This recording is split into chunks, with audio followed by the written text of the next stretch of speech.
where the steep and southern steps are. But we have more steps to come. We'll be going down, there's a sign just behind here actually that says we're going 22.22 metres deep. Not as deep as some of the others. I know a few of you have been shown to Clapham South, which is really deep. But nevertheless, it is a spiral staircase only. The lifts that would have taken everybody down were next door in the building occupied by the Mayfair Mini Mart as it is today, which has been stripped of all of its original features. However, if you want to see what it would have looked like in the Mayfair Mini Mart, we do have a photograph here. It looks no different, actually it's not dissimilar to any other Leslie Green ticket hall. As I say, it's all about economies of scale back then, and they want to go for that consistency, that you've got those familiar green tiles with the acanthus leaf detailing, which every Leslie Green station would have had. Now saying that, they didn't want everything to feel very homogenous and standardised, so they wanted to also ensure that every Leslie Green station had its own unique bit of character, if you like, both in terms of form and function.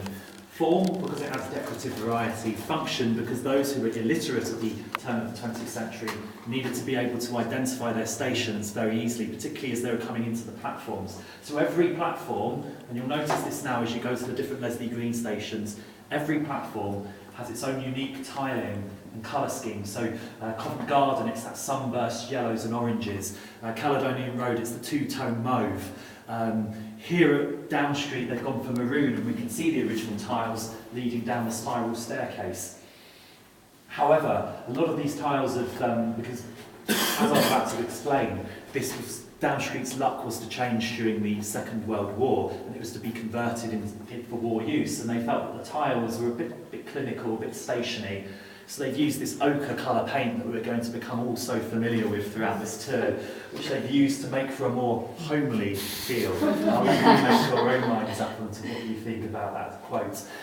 And the REC would have also put in more modifications. It wasn't just about the colour of the walls. They would have reinforced the ceiling for a start, it needs to be bomb-proof. But also they fitted a lift just here. Usually the middle of the spiral staircase is reserved for services, so pipes and electricity, but it's, they would have been able to, and again, as described by the literature, a cigar-shaped lift. That's probably a nod to Churchill, I would have thought.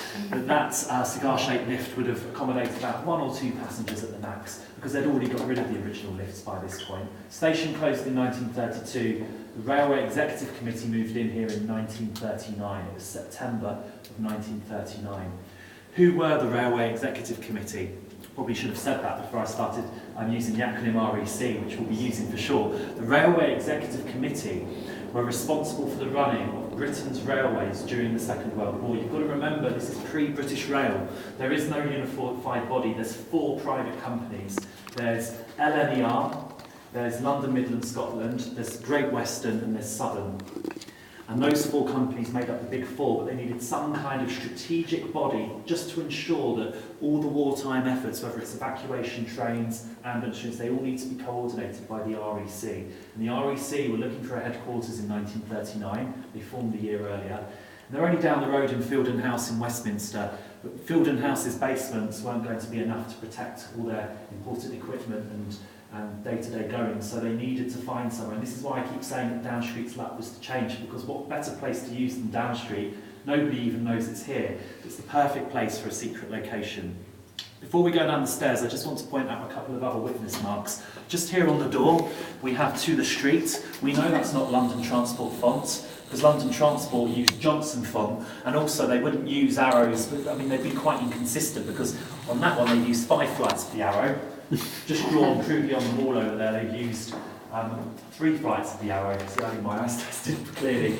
And that sign just gives us a clue as to where we're headed next, to the offices. But we'll stop midway along and Jane will tell us a bit more. Okay, follow me please. 6 to the right hand side.